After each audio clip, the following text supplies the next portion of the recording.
We all know this feeling. The few minutes before we perform or do something nerve-wracking.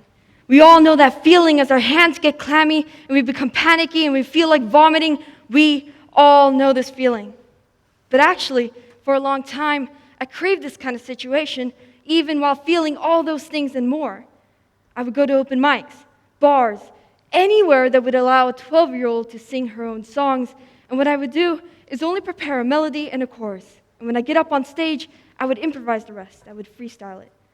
To this day, I don't know if that was purely a habitual thing or that I was too lazy to prepare, but I do think simultaneously I felt that this is what pros do, improvise, and since I wanted to be just like them, I tried it out. We hear this line, fake it till you make it, everywhere. But there's a lot to be questioned here in this phrase.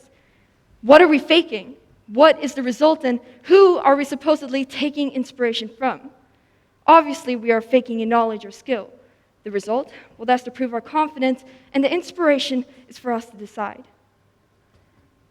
The number one compliment I got growing up was, "You're so confident," but I knew deep down that I was full of pessimistic thoughts and mental breakdowns. So what makes me confident? One of my favorite authors and journalists, Malcolm Gladwell, uses a brilliant metaphor in his book, David and Goliath, where he asks, are you a big fish in a little pond or a small fish in a bigger pond? I want you to recall a time when your confidence was boosted, when you were in a room with other people and you were lost in the moment. Maybe you were playing sports and forgot that there are people there to judge you, or maybe you're performing music and felt that the audience was on the same wavelength as you. Well then, you were a big fish in a small pond, a fish with so much to show and a pond so willing to listen and watch. Now, I want you to think about a time when you lacked confidence, so bad you felt small. Could this have been because it felt that the place you were at were full of people more significant than you, smarter, maybe even more worth listening to? That means you were a small fish surrounded by this bigger pond. Perhaps you now have an idea of your confidence, or even a lack of, so what do we do to nurture it? How do we become more confident for those of us who need it? Dr. Ivan Joseph, who is the 6-time Coach of the Year recipient and a best-selling author, actually had a speech on TEDx, which now has about 24 million views, about confidence. And he says, the steps to build our confidence are repetition, to practice the skill over and over, self-talk, to praise, to tell yourself that you're capable enough, and praise the positive behavior we want to enforce. But I would like to add one more thing to this list. Channel in. Find a family member, a friend, a politician, a celebrity, a character from a movie, and channel in their style into your performance. For a conference or a debate, maybe incorporate some Elle Woods from Legally Blonde. If you play sports, maybe sprinkle in some of your favorite athletes while you're playing, because we all have to fake it to have confidence. For me, I have so many people in mind that I take inspiration from. One example is not a celebrity or a politician, it's this 8-year-old girl I teach guitar. In our first lesson, she showed me her skills on her instrument. It sounded horrible. She would strum with nonsensical chords and with no rhythm, and she would look up to me and say, "This is my masterpiece."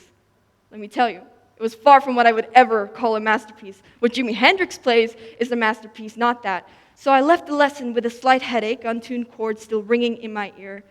But as I walked home, it hit me. Her confidence. Her confidence is what shocked me.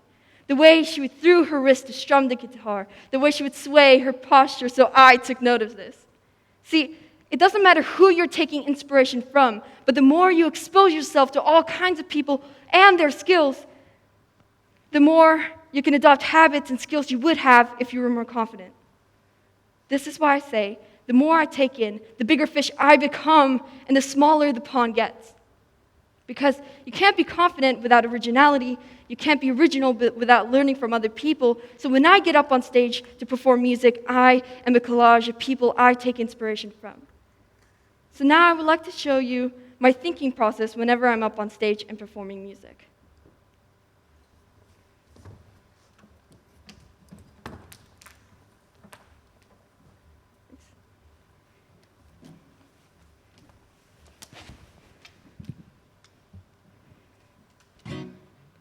Here are the most basic chords.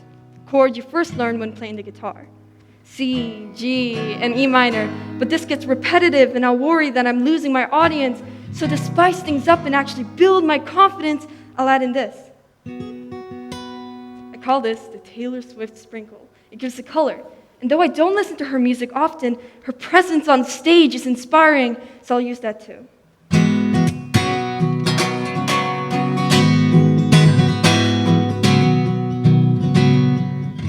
Now it sounds like a Taylor Swift song.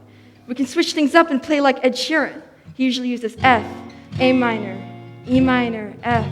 But he's able to fill an entire arena with just his guitar and voice, so I'll try to make as much sound from my instrument as possible.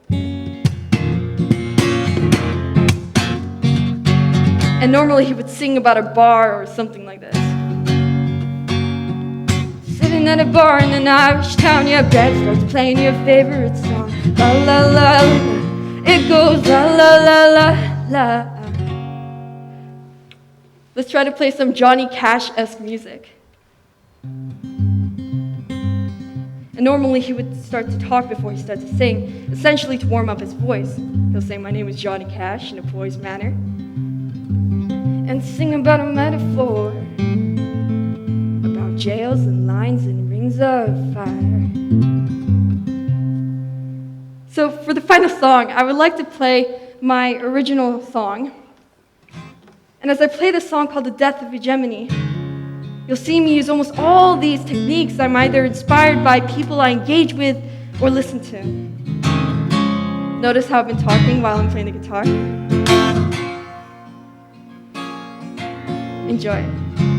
It's on my mind, this stranger's vision blows my mind.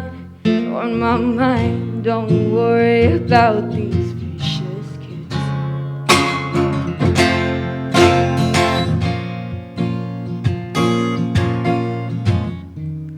Armed artillery battalions, they stare me, their enemy, eager to bite up the borders. So I fetch their favorite guns. They feel like an exercise of power, but it's clear to me this is the death of hegemony. It's on my mind, vicious kids despise from within. It's on my mind, is this how old empires fall? Oh, it's on my mind, it's on my mind, it's on my mind. It's on my mind, on my mind.